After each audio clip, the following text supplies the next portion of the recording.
పండ్లలో రారాజు చూడగానే నోరూరిస్తుంది. ఒక్కసారైనా రుచి చూడాలనిపిస్తుంది. అదే మామిడి పండు. ఇప్పటి వరకు మ్యాంగో అంటే ఎల్లో కలర్లోనే చూసాం. కానీ విజయవాడలో మాత్రం ఎర్రటి యాపిల్ పండులా దర్శనమిస్తోంది ఆ జాతి మామిడి. ఆ వివరాలపై ఒక స్టోరీ.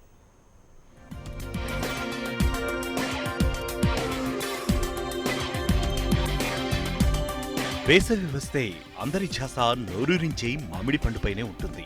మామిడి జాతిలో రసాలు, బంగినపల్లి ఇలా ఎన్నో రకాలు ఉన్నాయి. ఇలాంటి మామిడిలో మరో కొత్త రకం జాతి ఎప్పుడూ చూడనటువంటి కాయలు చూస్తే వెంటనే రుచి చూడాలనిపిస్తుంది. అలాంటి సంఘటన విజయవాడలో దర్శనమిచ్చింది. ఎర్రటి యాపిల్ పండు రూపాన్ని పోలి ఉన్న మామిడికాయ ఇప్పుడు అందరినీ ఆకర్షిస్తోంది.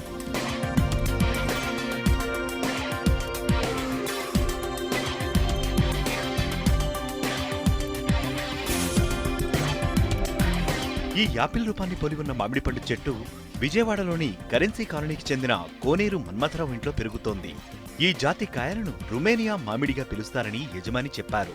10 ఏళ్ల క్రితం చెన్నై, రేణిగుంట, చిత్తూరు తదితర ప్రాంతాల నుంచి మామిడి మొక్కలు తీసుకొచ్చి నాటారని, గత 3 ఏళ్ల నుంచి కాయలు కాస్తున్నాయన్నారు.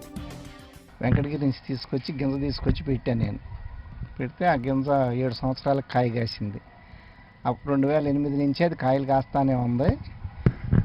3 సంవత్సరాల నాటి చెట్టు మొత్తం ఉండి 5,000 కాయ కాసింది. ఇప్పుడేమో ఏ ఏడైనా సరే ఒక్క కొమ్మండ ఒక 2,000 కాయ కాసింది.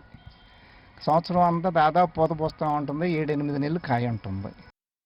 ఇది ముదిరిన కొద్దీ ఎరుపు వస్తుంది. పండితే ఎంతో తీపిగా ఉంటుంది. పచ్చప్పుడేమో పుల్లగా పచ్చడికి, పప్పులోకి అనేది బాగుంటుంది.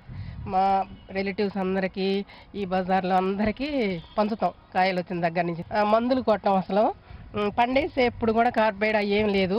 ఒరిజినల్ కానీ చక్కగా పండుతాయి. కోసి అలమరలో పెట్టేస్తే మెత్తగా అయిపోతుంది. పండు బాగుంటుంది. జ్యూస్ కూడా బాగా వస్తుంది అన్నమాట. మొదటి సంవత్సరం 2,000 దిగుబడి వచ్చిందని, ఆ తర్వాతి ఏడాది 4,000 వరకు కాయల దిగుబడి వచ్చిందని యజమానులు తెలియజేశారు.